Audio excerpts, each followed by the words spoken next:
کہ مفتی محمد عباس رضوی بریلوی صاحب ہیں، بریلویوں کے بہت بڑے مناظر ہیں، ان سے سوال ہوا تھا کافی سال پہلے یہ متعہ کے متعلق نا، یہ متعہ کے متعلق تو انہوں نے فرمایا کہ جو شیعہ حضرات ہیں نا، یہ دراصل جو یورپ اور امریکہ میں سسٹم چل رہا ہے نا، گرل فرینڈ اور بوائے فرینڈ کا، اسی کو در حقیقت متعہ کہتے ہیں۔ وہ کہتے ہیں کہ میں ان سے متفق ہوں۔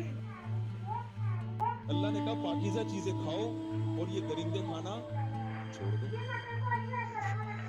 اللہ نے کہا ذبح کر کے کھاؤ، اگر اللہ کہتے ذبح کیے بغیر کھاؤ، ذبح کیا ہوا حلال نہیں ہے، کچھ لوگ کھا لیتے، بہت سو کو الٹیاں آ جاتی ہیں۔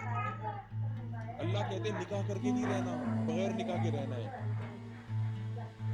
تو بہت سے لوگ جیسے یورپ والے بغیر نکاح کے زندگی تو گزار رہے ہیں، مگر سر جوڑ کے بیٹھے ہیں کہ ہماری نسل تباہ ہو رہی ہے۔ بسم اللہ الرحمن الرحیم۔ متعہ اور نکاح میں کیا فرق ہے؟ نکاح جو ہے یہ دو گواہوں کے ساتھ، مہر کے ساتھ، باقاعدہ سب کے سامنے عورت کے رضامندی سے اور مرد کے رضامندی سے ایک عقد کو نکاح کہا جاتا ہے، اور متعہ کہتے ہیں کہ بغیر گواہوں کے اور بغیر لفظ نکاح کے کچھ مدت کے لیے کچھ مال کے عوض عورت سے فائدہ حاصل کرنا، یعنی اس طرح کہنا عورت سے اتمتع بکی کذا مدتن بکذا من المال، کہ میں آپ سے اتنی مدت کے لیے اتنے مال میں نفع حاصل کرنا چاہتا ہوں، اور عورت اس پر راضی ہو جائے، اس کو متعہ کہا جاتا ہے۔ تو کیا شریعت مطہرہ میں متعہ جائز ہے، حلال ہے یا نہیں ہے؟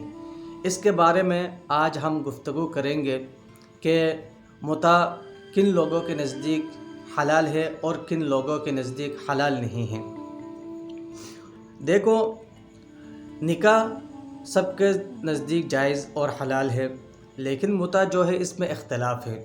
متعہ ہمارے نزدیک حنفی، شوافی، حنبلی اور مالکی، اور اسی طرح جتنے بھی مسالک ہے، بریلوی ہے، دیوبندی ہے، اہل حدیث ہے، سب کے نزدیک متعہ حرام ہے۔ البتہ روافض کے نزدیک متعہ جائز ہے۔ اب وہ کس طرح جائز ہونے کی دلیل پیش کرتے ہیں، اور حنفیوں کے نزدیک حرام ہونے کی کیا دلائل ہیں؟ ہماری جو دلیل ہے وہ حضرت علی رضی اللہ تعالی عنہ سے ایک حدیث روایت ہے۔ عن علی رضی اللہ تعالی عنہ قال نہا رسول اللہ ان النبی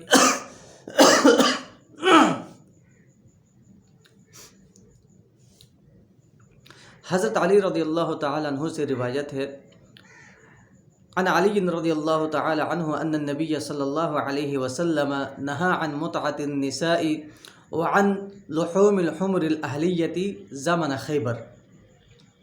حضرت علی رضی اللہ تعالی عنہ سے روایت ہے کہ نبی علیہ السلام نے متعہ سے منع فرمایا ہے، اور اسی طرح پالتو گدوں کی کانے سے ان کے استعمال کرنے سے منع فرمایا ہے خیبر کے موقع پر۔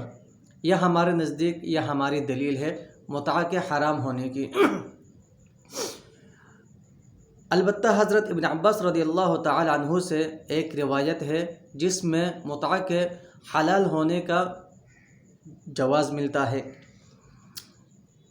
اب ہمارے نزدیک قرآن شریف کی ایک آیت ہے جس میں متعہ کے حرام ہونے کی واضح دلیل ہے، اور وہ آیت ہے والذین هم لفروجهم حافظون الا علی ازواجهم او ما ملکت ایمانهم فانهم غیر ملومین، کہ قرآن شریف میں اللہ تعالیٰ نے دو صورتوں میں عورت سے نفع حاصل کرنا اور عورت کے ساتھ رہنا، ان کے شرمگاہ کو استعمال کرنا جائز قرار دیا ہے۔ وہ دو صورتیں کیا ہے؟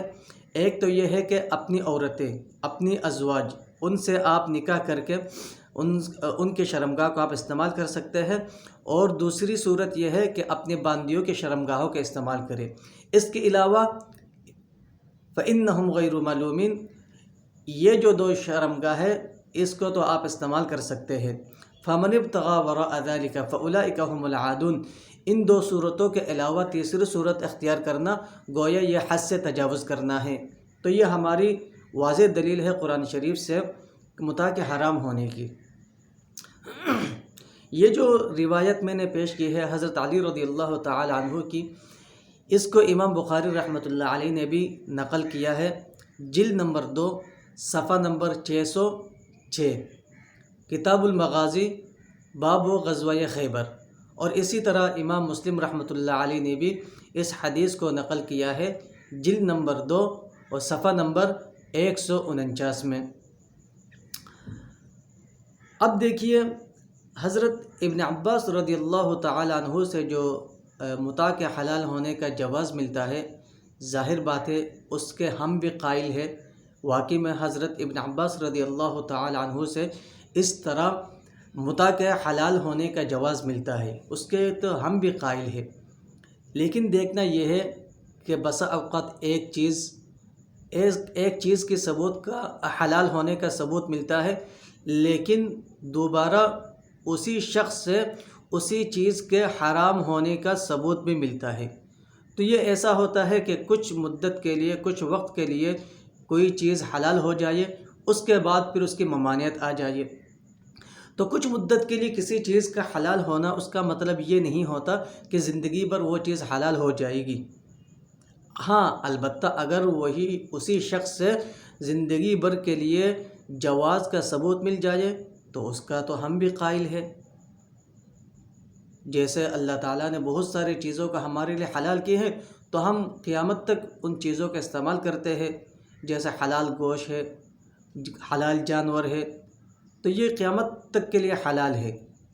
اسی طرح خنزیر کا گوشت ہے، قیامت تک کے لیے یہ حرام ہے، تو قیامت تک یہ حرام ہی رہے گا۔ تو سوال یہ ہے کہ جب حضرت ابن عباس رضی اللہ تعالی عنہ سے جواز کا ثبوت ملتا ہے تو متاع تو حلال ہونا چاہیے، الا یہ کہ حضرت ابن عباس رضی اللہ تعالی عنہ سے کوئی ممانعت ثابت ہو یا ان سے رجوع ثابت ہو، لہٰذا ہم رجوع ثابت کریں گے۔ حضرت ابن عباس رضی اللہ تعالی عنہ نے متاع سے رجوع فرمایا تھا۔ سب سے پہلی بات تو یہ ہے کہ حضرت ابن عباس رضی اللہ تعالی عنہ نے جو متاع کی حلت ہونے کا ثبوت پیش کرتے ہیں وہ چند وجوہات کی بنا پر۔ ایک تو یہ ہے کہ حضرت ابن عباس رضی اللہ تعالی عنہ نے جو متاع کی حلت ہونے کا ثبوت پیش کیا ہے وہ مستر کے لیے ہے، یعنی وہ انسان جو مجبوری کی حالت میں ہو، اور وہ مجبوری کیا ہے کہ مسافری کی حالت ہو، اس کو دیکھنے والا کوئی نہ ہو، اس کے سامان کا حفاظت کرنے والا کوئی نہ ہو، تو یہ مسافری کی حالت ہے، یہ مجبوری کی حالت ہے۔ مجبوری کی حالت میں انسان کو متاع کرنا جائز ہے، یہ حضرت ابن عباس رضی اللہ تعالی عنہ توجیہ بیان کرتے ہیں۔ لیکن پھر بھی حضرت ابن عباس رضی اللہ تعالی عنہ سے رجوع ثابت ہے۔ اس کے باوجود مستر کے لیے حضرت ابن عباس رضی اللہ تعالی عنہ نے رخصت دی تھی۔ پھر جب حضرت ابن عباس رضی اللہ تعالی عنہ کو پتہ چلا کہ لوگ اس سے فائدہ اٹھا رہے ہیں، جب ابن عباس رضی اللہ تعالی عنہ کو پتہ چلا تو حضرت ابن عباس رضی اللہ تعالی عنہ نے اس موقع پر کیا فرمایا؟ وَمَا هِيَ إِلَّا كَالْمَيْتَةِ وَالدَّمِ وَلَحْمِ الْخِنْزِيرِ لَا تَحِلُّ إِلَّا لِلْمُسْتَرِ، کہ یہ جو متاع ہے یہ تو مردار کی طرح ہے، خون کی طرح ہے، اور یہ خنزیر کی گوشت کی طرح ہے، یہ جائز نہیں ہے، حلال نہیں ہے مگر مستر کے لیے۔ اور پھر حضرت ابن عباس رضی اللہ تعالی عنہ نے اس سے بھی رجوع فرمایا کہ جب حضرت ابن عباس رضی اللہ تعالی عنہ کو نبی علیہ السلام کی یہ حدیث پہنچی کہ آپ علیہ السلام نے متاع کو حرام کر دیا ہے، تو اس وقت حضرت ابن عباس رضی اللہ تعالی عنہ نے رجوع فرما لیا۔ تو حضرت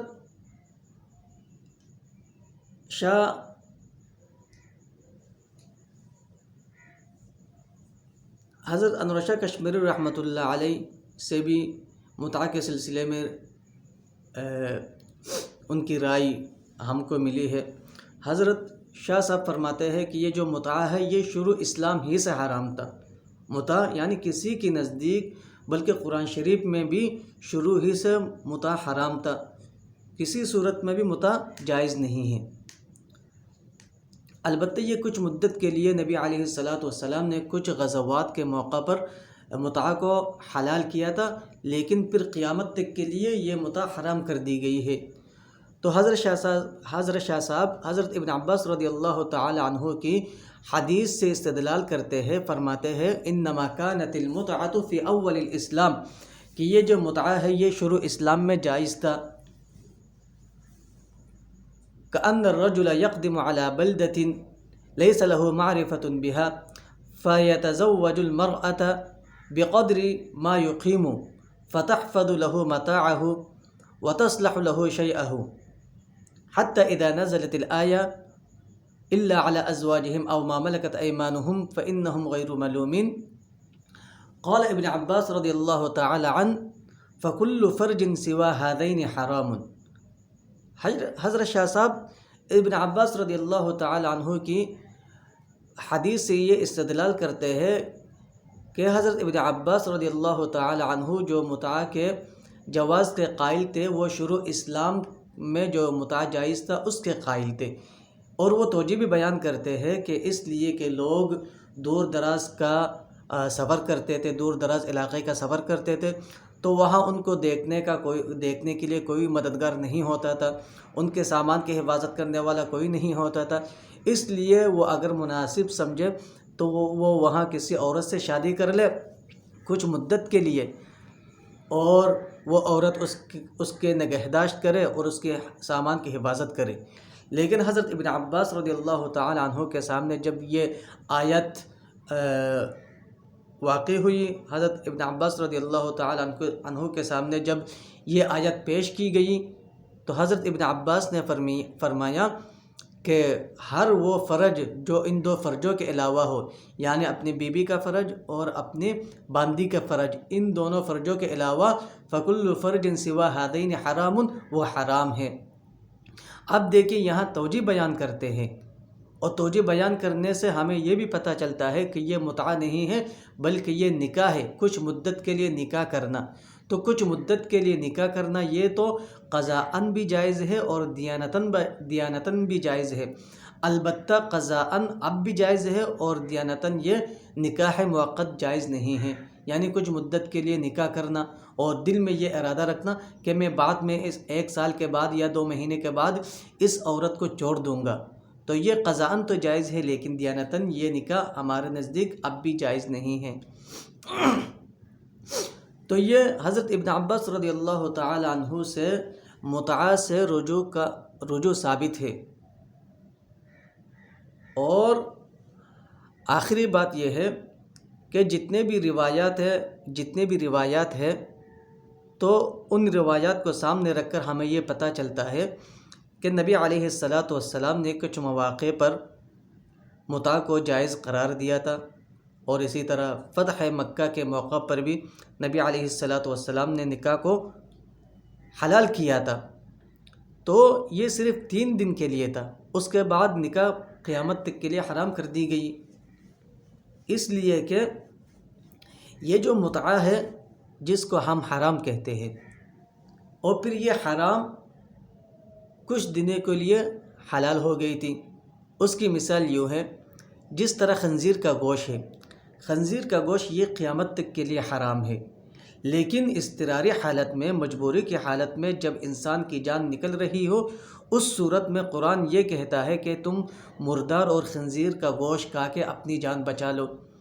تو اب دیکھیے یہاں خنزیر کا جو گوشت ہے یہ تو حرام ہے، لیکن اضطراری حالت میں، مجبوری کی حالت میں یہی حرام چیز حلال ہو گئی ہے۔ تو اس طرح کی جو صورت ہوتی ہے، یعنی مجبوری کی حالت میں جو حرام چیز حلال ہو جاتی ہے، تو یہ ایسی صورت میں حرام اور حلال جمع ہو سکتا ہے، یعنی حلت اور حرمت دونوں ایسی صورتوں میں جمع ہو سکتی ہے۔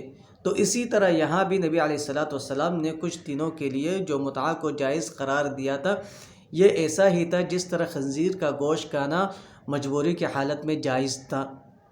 تو یہاں بھی حلت اور حرمت دونوں جمع ہو گئی کہ قرآن شریف کی آیت سے حرمت ثابت ہوتی ہے، اور نبی علیہ الصلاۃ والسلام نے کچھ دنوں کے لیے جو حلت ثابت ہے، اس وجہ سے یہاں حلت اور حرمت دونوں جمع ہو گئی ہے۔ تو اسی طرح خنزیر کا گوشت قیامت تک کے لیے حرام ہے، تو متعہ بھی اسی طرح قیامت تک کے لیے حرام ہی ہے۔ اور روایات احادیث کو سامنے رکھ کر یہ بات واضح ہو جاتی ہے کہ کسی بھی روایت میں، کسی بھی حدیث میں حلت کا ثبوت نہیں ملتا، بلکہ رخصت کا ثبوت ملتا ہے۔ رخص رسول اللہ صلی اللہ علیہ وسلم زمن خیبر، کہ نبی علیہ الصلاۃ والسلام نے رخصت دی تھی کچھ مواقع پر، متعہ میں رخصت دی تھی کہ آپ متعہ کر سکتے ہو۔ تو رخصت اور حلت میں فرق ہے۔ رخصت جو ہوتی